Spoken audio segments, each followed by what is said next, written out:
बहुत सी यादें, बहुत सी बातें।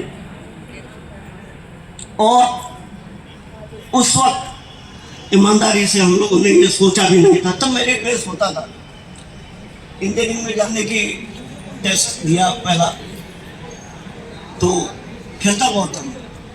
तो फर्स्ट अटेम्प्ट में जितने मेरे पुलिस थे सब इंजीनियरिंग क्वालिफाई कर गए। तो पॉलिटेक्निक तो मैंने कहा डिप्लोमा कर लेते हैं, तब तक एक साल तैयारी कर लेंगे।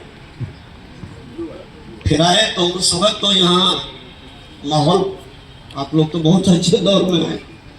उस वक्त तो माहौल पॉलिटेक्निक का ये होता था कि हम लोग शहर में निकलते थे, कहाँ के स्टूडेंट हो पॉलिटेक्निक के, वो रास्ता खाली हो जाता।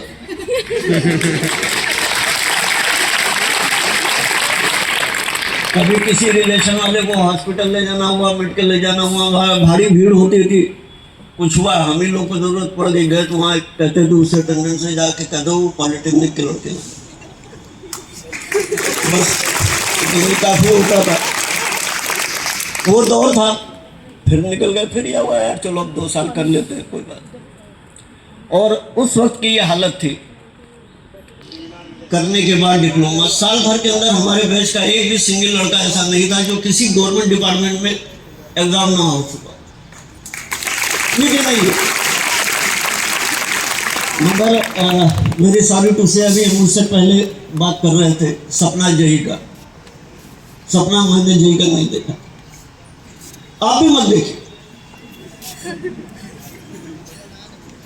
मेरे सारे टूसे प्लीज सपने बड़े रखो,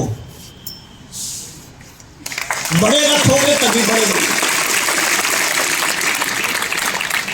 सपने ऐसे देखो जैसे अब्दुल कलाम साहब ने कहा था, जो आपको सोने न दे। बढ़ने के लिए सपने देखो, ये आपकी पहली मंजिल है, लास्ट मंजिल नहीं। आप बढ़ो। हम गए, दिमाग में था बैच के सारे लड़के हमारे जो 12 के थे, इंटरमीडिएट के सभी इंजीनियरिंग कर रहे थे, हम तो 1 साल पहले खाली हो गए। फिर एडमिशन पता किया मैंने कहाँ क्या है, तो हुआ कि साहब उस वक्त पन्नगर और एमयू में part time evening courses diploma holders के लिए और जामिया दिल्ली में होते। एडमिशन पंतनगर में हुआ, तब तक फादर की डेथ हो गई। मैं फिर थोड़ा सा रुक गया। जल्लिंगम में अपॉइंटमेंट हुआ, फिर 3 साल के बाद फिर बी में हमने टेस्ट दिया, फिर वहाँ क्वालिफाई किया, बी किया। बी करने के बाद फिर प्रमोशन हुआ। और मैं थोड़ी कुछ टेक्निकल मेरे साथ हिच हो गई, वरना मेरे साथ के बैच के जो डिप्लोमा किए हुए लड़के थे जिन्होंने फिर बी हम लोगों ने साथ की, वो सारे चीफ इंजीनियर होकर रिटायर हुए।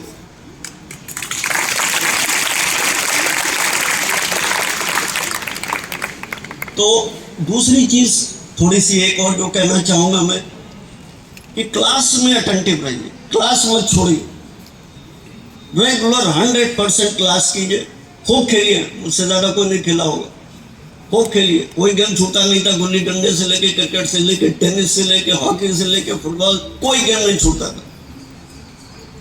मगर क्लास में नहीं कोई छूटी था, और उस क्लास रेगुलर होने का ही हमने फायदा उठाया। यहाँ भी मेरी 4th पोजीशन रही, मगर एमयू में जब मैं गया अलीगढ़ में इंजीनियरिंग में, तो वहाँ मेरी 3rd पोजीशन थी।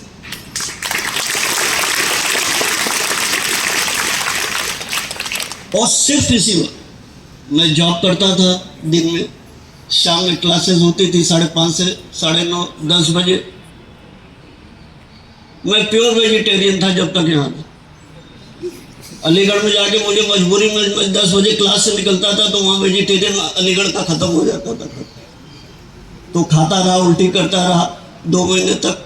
फिर जाके उसके बाद मैं नॉनवेज पे आ पाया, एक अलग चीज। तो आपको, और वहाँ भी सिर्फ इस वजह से मैं कर सका कि वो क्लास में होना और क्लास में अटेंटिव होना। फिर क्लास में जब मैं होता था तो क्लास में बाकी क्या हो रहा है मुझे पता नहीं था, ब्लैक बोर्ड कहाँ है, टीचर का, और बस उतना ही। कभी कभी वो टीचर मुझे चौक से मार देते क्लास में, उनको लगता था कि मैं कहीं और होता, मैं कहता था कि नहीं, मैं ब्लैक बोर्ड पे। सिर्फ 2 चीज रखिए, क्लास रेगुलर, क्लास में अटेंटिव।